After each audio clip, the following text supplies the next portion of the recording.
Hello, I'm Colin Green, and you are listening to Spike Pit.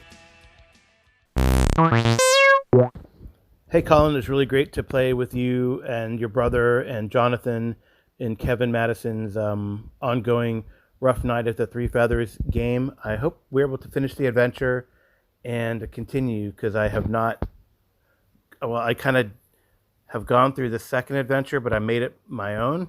I kind of riffed from there, and then they entered into the Talabheim cycle. Well, I think it's called Trouble in Talabheim. It's a second edition adventure for Warhammer Fantasy, and then I never got to the rest. The book looks amazing.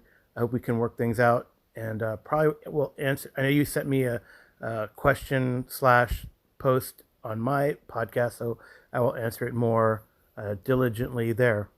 So I will talk to you soon. Yes, folks, your ears are not deceiving you. I made a return to online roleplay. I'm absolutely delighted to finally be playing some Warhammer again. I had I think a single session or two sessions with my brother running a game and really loved it. But other than that, it's a childhood memory for me of first edition. I was so enthusiastic on the day I called in, thanked him for playing, and you can hear that message on his show, and he talks a bit more about the session there as well. So if that's your bag, or in fact we're going to come onto it, this business of historical alternate or fictional history fiction, whatever you call it, and if that is your bag, Carl is your man. I've played in a great Invictus session, a campaign that he ran. He talked about, and sounds like he has fond memories of. In fact, I mean, I know he's got fond memories of it. He talks about it all the time. It was a really great adaptation for Cthulhu, where we played as a Roman legion. He talks about that a bit in his show that's referenced in his call in there, and he's got a little bit more to talk about history, inspired by my mentioning of my little bit of light research into the Tudors, and I'll let Carl explain for himself. I was going to call in anyway, Colin, just to talk about Warhammer Fantasy, but I jumped in because you mentioned Ruth Goodman. We love her, Amy and I. She has so many. I didn't know she had a book, but it makes sense. She is a historical reenactment scholar, historian, published many things. But she has some great shows, not just on the Tudor period, but on the Edwardian period. Her and her colleagues do this Edwardian farm, this Tudor farm reenactment, where they do a year in the life of a farmer from that period. They did what it is like to work on a medieval castle. Have they done Georgian? They might have done Georgian as well, and they also did like World War One, which I guess is Edwardian, isn't it? Anyway, so they've done a whole host of these types of things, which I think is pretty cool. I think they did World War II. Anyway, there's a series. You can find it on the YouTubes, and they've actually recreated them. We saw them originally when they're kind of grainy, but then they've digitized it so you can read. You can see it better. So anyway, that's really cool, and I'll probably send you another call. And this is why I love the to and fro of a call-in. Carl historically has picked out a number of shows that I've gone and looked up and got into. The one that springs to mind immediately is The Crown. There are more that I can't think of at the moment. Maybe The Last Kingdom might have been a recommendation from Carl. However, on this occasion, I am familiar with the farm series. And although I've never watched one from beginning to end, I don't think, I have watched quite a few episodes sprinkled across the timeline, but I didn't know about the castle one. So that is going to be my takeaway from this message. It is good to get these recommendations firsthand. It's kind of convenient for starters. And a lot of the folks that ring in have got an idea of what I'm into. Vance A, old buddy Vance, I played Black Hack with, member of the pit crew, often recommends books, or did. I haven't heard from him from a while. Shout out to you, Vance, if you're still listening. And it's just really useful, saves me time. I get a nice honest review from folk that I respect and I value their opinion. So, well, it's a no-brainer. I'll be checking out the castle. And I'd sort of recognised the name on the book, but the penny hadn't fully dropped, and I was wondering if it was the same lady. Nice to get that confirmed as well. One of those things I was thinking to Google and never got round to. But this business of using history to inspire your games, in Carl's episode, Jason Hobbs calls in and mentions that Carl is a bit of a master at this, and I definitely agree. For me, although I haven't done it in a really big way, the verisimilitude that looking and reading around a subject brings to the session really helps me out when I'm kind of improvising. I like to have some of those big things right in my mind, and I read into the idea of how time was kept in medieval times. Where would they really have talked in hours? This come up again recently in a game of ICRPG, and it can seem a little bit pedantic, but it just, knowing some of this, for me personally, enriches the game and helps me out and gives me some constraints that help with the whole process of design and creativity. And I do enjoy this real world anchor, if you like. Perhaps part of the enjoyment I've been getting from my read-throughs of Dragon Warriors is the fact that it seems to be in this kind of quite believable sort of, in a strange way, believable sort of world. It's got that European, UK vibe that I'm familiar with, and I find it real easy to visualise the setting.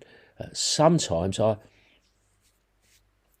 struggle. I'm particularly bad when it comes to sort of crazy big demons and weird planes and dimensions. I'm fine to play in such places, but for creation and running the game, I don't feel like I do such a great job in those types of settings. And another good example for giving me context and inspiration, I'm still rewatching Robin of Sherwood, and as I'm watching it, there was a scene they go to Lichfield, and the village watch, the town watch, are brought in, and they are this ragtag bunch with just like farm implements as weapons, and it made me think, I could perhaps do a better job with my town and village watch. Typically, in my imagination, they're like they tend to be a bit more man at arms and more like the sheriff's men in Nottingham. Probably over equipped for most places. They kind of look like Normans of the day with full chain armor and shields, and they've kind of got the colours of the sheriff, and really that's not going to be the case in a majority of places, and a lot of the time the PCs are just going to run into some kind of yahoos, jumped up squires and stuff, freemen with a vested interest in keeping law and order, and they're not going to be all tooled up and armoured. So just watching some of this stuff brings it back to me. But I like the idea that you've got all the historic events that you can draw upon. You don't have to start from scratch all the time coming up with a plot. You can just delve into history and go full circle back to Warhammer. Of course, I think part of the reason why I'm enjoying that is is that kind of that familiar feeling, not just because it's kind of where I live, the UK and the European. I've been to a lot of historical sites. I've visited places, and I've played the games and engaged with the lore. So all that familiarity at many different levels just enriches the game and makes me feel comfortable, and I feel like I can do a better job of role playing and all that type of stuff. And they say the devil's in the detail. Just understanding things like Tudor people would often have their dinner at 10 o'clock or the equivalent of 10 o'clock in the morning. I mean, I just didn't know that. I had no appreciation of that, and what a kind of rigmarole and ceremony that could in fact be. The detail of their dress and their clothing, it's all stuff that you can throw into conversation, perhaps when your online GM is switching between maps. You get a little bit of dead air, you can chuck a few facts in there and hopefully make viewing for the audience a bit more entertaining, and of course the main priority, the players you're gaming with. But there you go.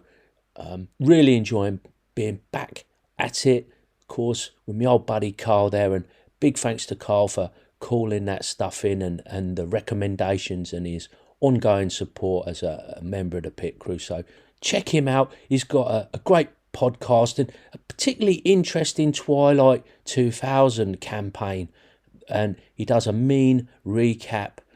You learn a lot about the various games just from listening to those recaps. So once again, cheers, Carl. Missed a few sessions of our home game, ICRPG, recently.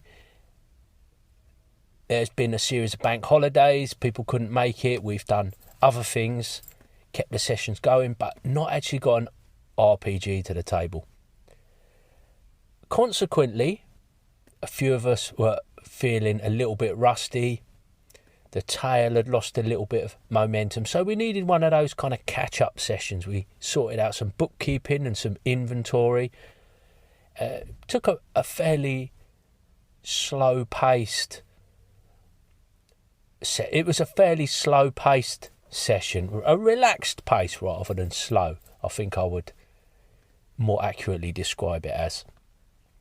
And I got to thinking, reflecting on the session, I enjoyed it. I mean, it's the whole hobby thing, catching up with old DM Ricky, hearing about his exploits and recapping over the story so far.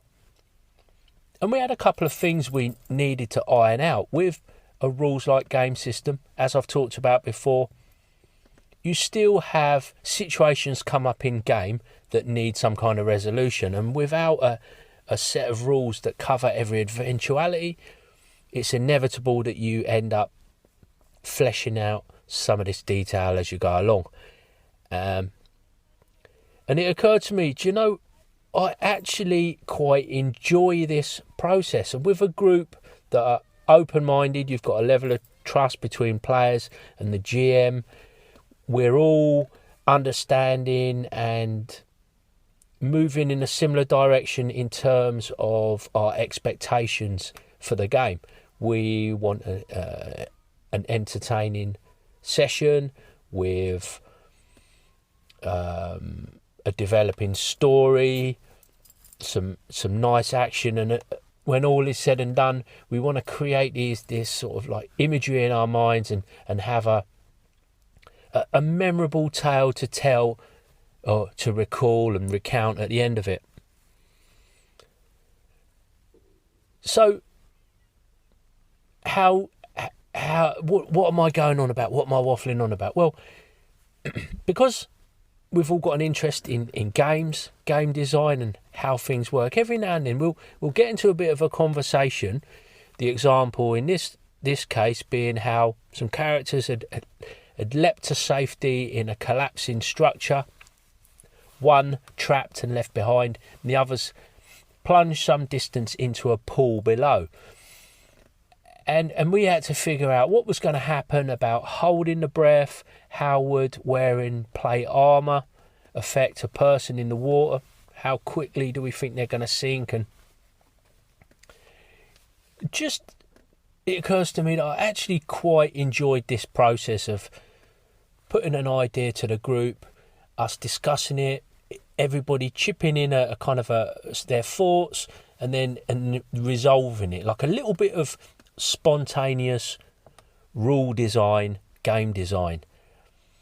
Now, for some people I imagine there's nothing worse. Cries of the broken immersion, the tragic broken immersion.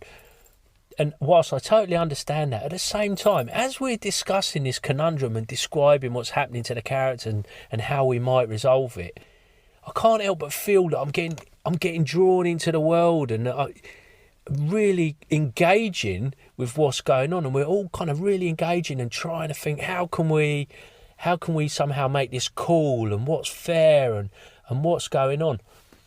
And it really brought home to me that the G in role-playing game, the game in your RPG. And it's easy to sort of lose sight of that, I think, sometimes, and the emphasis is on the role or the playing and having fun. But that game, it's a little bit like if you take the dice rolling away, when some people like to roll dice and like to see that random dice factor. I think each part of it, for me, has got this value. The playing, the role playing, the game, the workings, everything that's going on, the mechanisms. It is such an interesting hobby. And perhaps if you was a novice GM, or you hadn't played RPGs very much, I imagine you might be distraught that a session would almost get held up whilst you work out what's going on with these characters in the water. But I didn't get the sense that anybody felt that, and I just thought it was an interesting reflection that I would share with you folks. Oh, and I would say, as to follow on slightly, the trying to do justice to the rule system, so you can come up with these ideas. And I immediately sort of went for this idea of, how long do we think we could hold our breath? And then I thought, in the spirit of ICRPG, we really need to abstract this. So we abstracted it down into rounds around the table.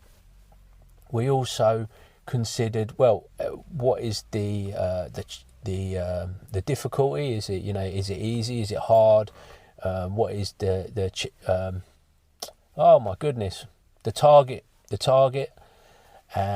number? I think we went for 10, because previously when the characters were out in this area, it was a 10, and then they went into the temple where we upped it to 12. Well, now they'd escaped, they'd dropped in the water, we made it back to the 10, and was considering all this stuff along with the idea of removing this armour. We want to engage with the idea of effort and hearts. So it became a task with 2 hearts if you wanted to try and unbuckle this armour using basic effort. It'd be a D4 of effort each turn, and we went for 2 hearts against a dexterity check. Or you could use weapon / tool effort against 1 heart to cut the straps, so cutting through the straps.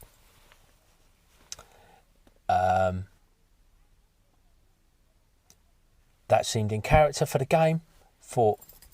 There's a bit more to it than that.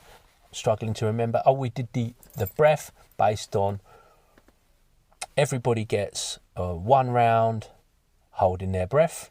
You get another round for each, bonus +1 for your constitution. and then after that you just make constitution rolls, checks against the 10. If you fail, you kind of black out.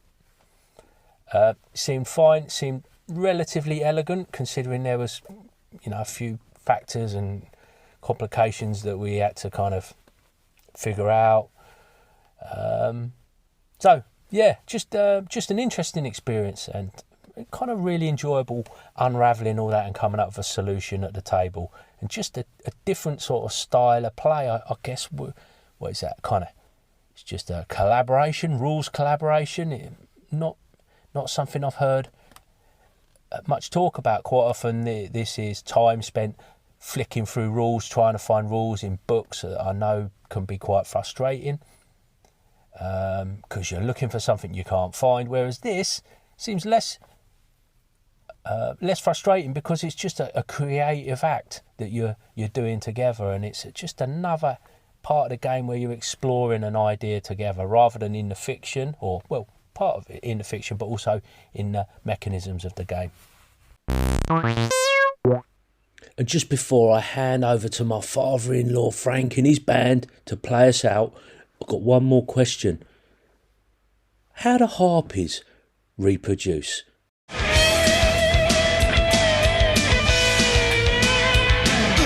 And that, as they say, is a wrap. Big thanks goes out to you, the listener, for taking a bit of time out of your day to listen to Old Spike Pit. Take care, and I'll catch you later.